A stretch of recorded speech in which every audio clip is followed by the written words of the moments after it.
De volta com o Educador em Entrevista, sétimo bloco, agora aqui na companhia do Risse. Obrigado pela participação conosco, boa tarde.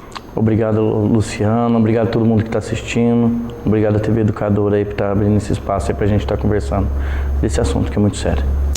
Bom, isso quando a gente fala aí da dependência química, né, a gente fala muito de alguns aspectos, né, da repressão, do tratamento, enfim, da informação, mas hoje está na pauta e a gente está vendo muito a questão, né, da discussão em função da música nova aí da Ludmilla, da questão da apologia, né?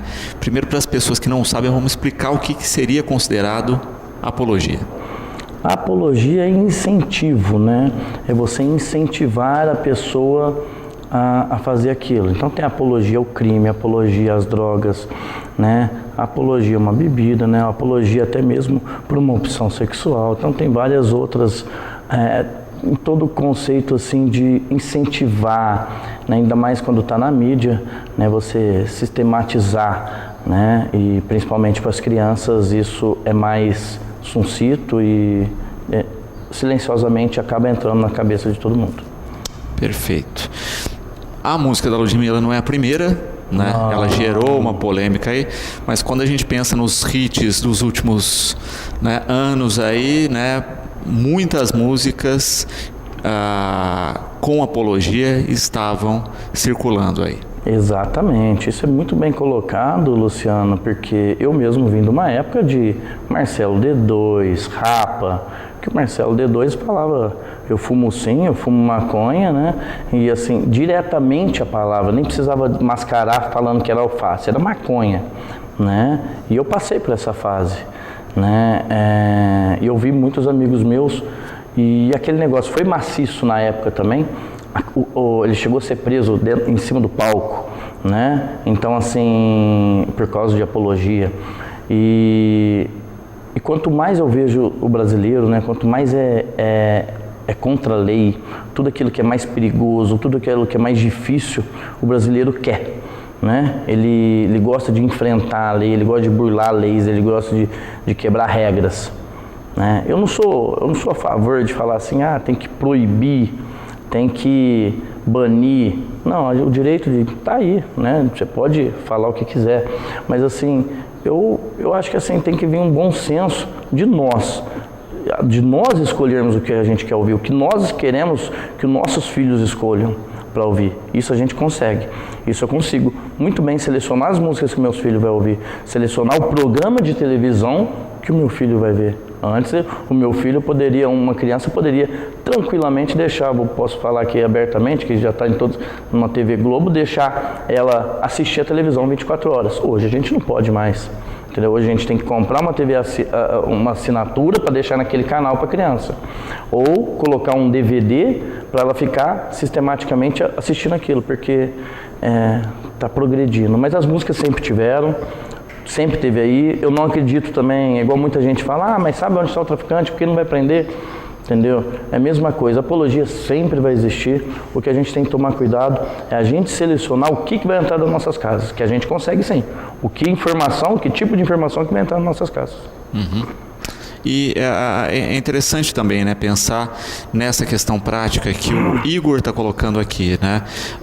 Se é considerado crime a apologia, por que tanto material de apologia ainda circulando?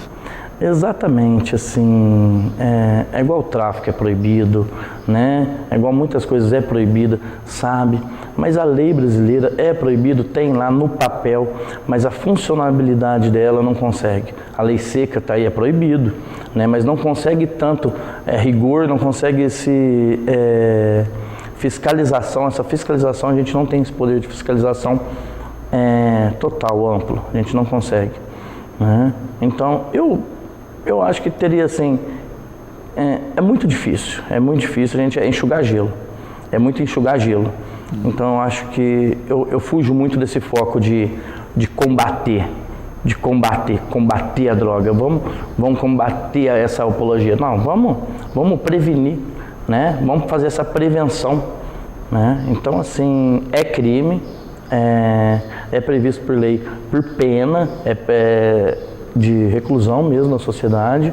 Então assim, mas a fiscalização, as leis, né? Eu vi mesmo agora a Ludmilla retrucando e se explicando nitidamente drogada na televisão, entendeu? Tirando sarro, tá zombando. É igual nossas leis aí, né? Soltando em segunda instância, tá provado. Então, assim, é muito difícil a gente querer cobrar a punição. Eu acho que vou voltar a falar nesse assunto, eu vou bater muito nisso hoje, porque a gente consegue sim desligar um canal, aí lá no YouTube e selecionar o que o meu filho vai ver e o que não vai ver, um Felipe Neto da vida. Vou lá, não quero ver esse cara, não vai ver. E com participação de espectadores aqui, a Ivana, parabenizando pelo tema da entrevista, né? Aí ela pergunta dos efeitos da droga na adolescência, né? Nesse primeiro contato, e com relação à apologia, ela também coloca isso, né? Que ela, como adulto, ouvindo uma música, ela já tem uma opinião formada, porém o adolescente ou a criança, quando ouve, está em processo de formação, por isso o perigo, né? E um motivo dessa necessidade de controle. Obrigado, Ivana, pela pergunta, e assim, é muito bem colocado. Eu até gostaria de voltar um pouquinho no tema assim, da dependência química, da predisposição genética, que é muito importante, o porquê de um adolescente ser mais perigoso até do que um adulto, né? Mas o que acontece? Eu sempre explico da minha família mesmo. Eu sou entre 5 irmãos, tá? Eu sou filho do meio, né? Todos os meus irmãos beberam cerveja, beberam e são usuários de cerveja.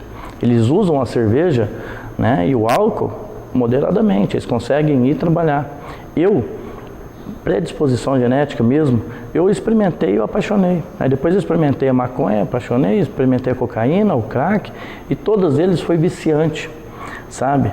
Acredito eu, essa predisposição genética. Foi o vínculo familiar conturbado ou algo desse tipo, um erro da mãe, um erro do pai. Não, entendeu? Foi o que assistiu na TV, entendeu? Pode até ter sido, mas o que acontece? Eu tinha predisposição genética. Eu peguei, experimentei e apaixonei. Então hoje, existe-se usuários de maconha? Existe, né? Cantoras famosas aí que estão postando, não tem vergonha nenhuma de falar que usa maconha. Você vê nitidamente que são usuários de maconha, né? Usuários de determinada droga, né? Adultos, né? Mas o grande mal para o adolescente, o que acontece? Ele não sabe, não existe um teste do pezinho, que eu vou lá, pingo lá, pequenininho, eu pingo na solinha do pé e falo assim, opa, ele tem a predisposição à dependência química, esse tem predisposição à dependência alcoólica. Não vou poder chegar perto do álcool, não vai poder chegar perto da maconha, não existe essa forma. E o único jeito de você saber, olha só que triste isso, o único jeito de você saber se o seu filho ou seu adolescente vai ser dependente químico é ele usando, ele experimentando. E o grande perigo da apologia é esse, tá? Ele, na curiosidade, ele experimenta. Pode ser que não goste, mas pode ser mais de 50% de chance que ele vá se apaixonar, que ele vai ser um amor à primeira vista, que ele vai virar um dependente. E hoje em dia, a maconha, na adolescência, eu trato de vários e vários casos com esquizofrenia. É a principal droga que causa esquizofrenia, né? Hoje eu consigo mais fácil reverter uma pessoa que está no crack, na rua, do que um cara, um jovem que está na maconha, dentro de casa, está tranquilo, o pai está vendo, e os problemas neurológicos dele são irreversíveis e é pro resto da vida.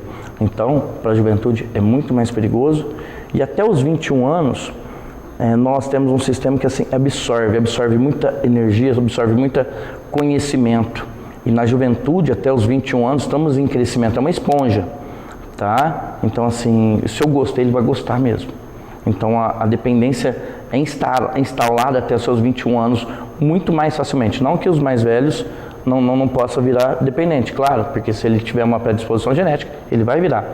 Mas assim, essa esponja de conhecimento, essa esponja que temos até o 21 ano, pesquisado aí, comprovado por pesquisas, né, é muito mais perigoso. E é interessante também destacar isso, né, o número crescente de doenças psicológicas, psiquiátricas em função dos efeitos da droga, porque também é uma loteria, né? Então a gente não sabe quem tem a predisposição e a pessoa não sabe também que a droga é gatilho, né? Às vezes a pessoa vai passar a vida inteira sem ter nenhuma manifestação psicológica ou psiquiátrica nesse sentido, mas o consumo acaba detonando o quadro. Perfeitamente bem colocado. É muito assim, eu vejo muito isso ali, trabalhando mesmo, né? Eu usei droga 10 anos, não me fez mal. Aí o rapaz vai lá, usa uma droga, fez o quê? Gatilho. Jogou na loteria, literalmente.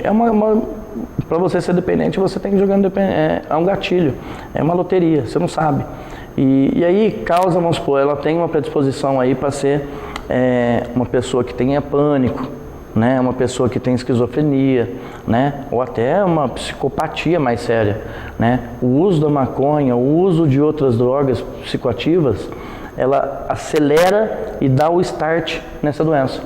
Tá? Ela pode ser igual o Luciano falou certamente, ela pode ficar adormecida por toda a sua vida, por toda a eternidade mesmo, né? Mas gatilhou. É a mesma coisa uma pessoa com diabetes, né? Quantas e quantas pessoas você descobre, nossa, eu tenho diabetes, eu teve diabetes com 40 anos? Não, ele sempre teve, estava adormecido ali, ele gatilhou, ele deu um salto maior e gatilhou. É para a gente conhecer. E eu sempre gosto de comparar diabetes, que a diabetes é igual à dependência química. Ela não é tratada, ela não tem cura, mas ela pode ser tratada, ela pode ser estabilizada. Voltando à questão da apologia aqui, né, o André coloca uma questão que nós falávamos há pouco, né, dessa questão, em especial dos pais, o controle, né, do que os filhos acessam, e não só do controle, mas de ter uma rotina de acompanhar, de assistir junto, de comentar, né, que isso pode ser uma ferramenta muito positiva. Perfeito, André, obrigado pela pergunta, obrigado pela participação. Isso que a gente está tendo muita dificuldade, né? Até mesmo os brinquedos de antigamente eram mais caseiros, era mais simples, né? Você não tinha tanto informação dessa apologia. Essa apologia não chegava com tanta facilidade, né? E o porquê também, né? Antes a gente, igual até uma televisão na casa, todo mundo assistia. Quando antigamente eu ouço a minha mãe falar que ela ia assistir o jornal, ela ia assistir a televisão, a novela na casa da vizinha, porque não tinha televisão na casa dela, né? Então essas apologias muito difícil. E quando aparecia, igual eu falei agora do D2, né? Que abertamente falava, né? É um ótimo músico e tal, mas assim, falava abertamente, mas sempre estava alguém do lado, né? Eu sempre ouvia e falava assim, não vai nessa não, senão você vai ficar igual ele, né? Você vai ficar igual tal pessoa, igual aquilo, né? Então assim, eu acho que para apologia, para tudo, informação, tá?